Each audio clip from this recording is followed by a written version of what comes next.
This video is from the course Introduction. It's designed for complete beginners and assumes you have no knowledge of the subject matter. If you are interested in more beginner, intermediate, or advanced content, check out our website SUBMETA.io. Certain moves are legal or illegal in training and in competition, and it's really important actually that you understand what they are, because there's going to be an expectation of you, especially on the mat and also in training. And the thing is, each gym tends to have their own set of rules. They're often quite similar between gyms, but it's best that you actually ask your coach for clarification before you do any of these particular techniques. So let's have a look at what some of the common submissions or movements are that are banned. Rotational leg locks such as heel hooks and toe holds could do some pretty nasty knee injuries. So usually you can't do them at white belt at all. In the gi, it's usually not available at any belt, but some no-gi schools will allow that. For example, at my gym, at blue belt and above, you can do rotational leg locks, okay? But usually only on other people at the same rank. That might be different at other gyms. Usually in competition, that's restricted to the advanced level where you're allowed to do that, because there's a lot of injuries for people applying these incorrectly or not tapping at the right time. Straight leg locks can be broken down into ankle locks and knee bars. Straight ankle locks are usually okay in most gyms at most belts. Knee bars, there might be a certain point in time. For example, some might be purple, some might be brown, or some might be blue belt, where you're allowed to implement them. Reaping the knee occurs if you're holding onto your opponent's ankle and you take your foot across their midline, which actually forces their knee to rotate internally. This collapsing movement of the knee can potentially cause a serious injury, and in some gyms and in a lot of competitions, this movement is banned. Neck cranks are usually banned for obvious reasons.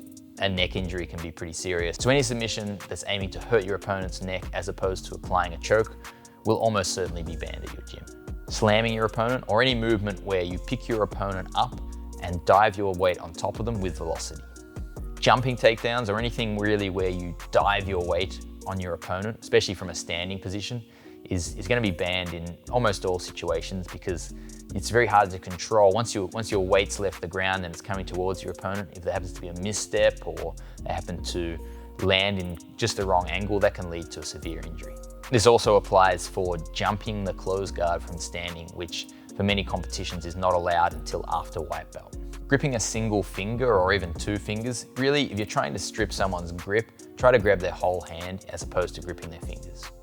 Gripping on the inside of your opponent's sleeve or even their pants sleeve, when you get your grip, you must make sure both your fingers and your thumb are on the outside. Spiking your opponent's head to the ground from a single leg takedown. Trachea chokes, where the aim is really to put pressure on the front of your opponent's neck and cut off their air supply. Now let's look at some things that are usually just frowned upon. They might not be illegal, but if you're doing it in training, you might not make very many friends, and we strongly suggest that you avoid these.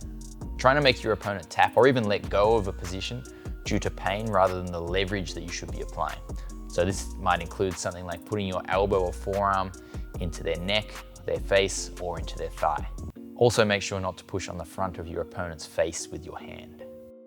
Try not to talk during rolling. It's not really a time to have a full conversation. Do your roll, and then at the end you can have a discussion. Try not to talk your opponent through a submission. If your opponent managed to get to the point where they can try to submit you, you're probably not the right person to be giving them technical advice. And lastly, going too hard and doing erratic movements at a too high pace. You want to roll at a controlled pace that is slow and methodical, and most importantly, deliberate. Everything you're doing should have a purpose behind it, where you're trying to implement a technique that you've learned. I hope you enjoyed this video from the course Introduction on SUBMETA.io. If you go to SUBMETA.io, you can watch this course for free, uninterrupted, with exercises to help you with recall. Also for free, we have the follow-up course to this, Foundations 1, Escapes, which builds on the content you'll be learning in this course.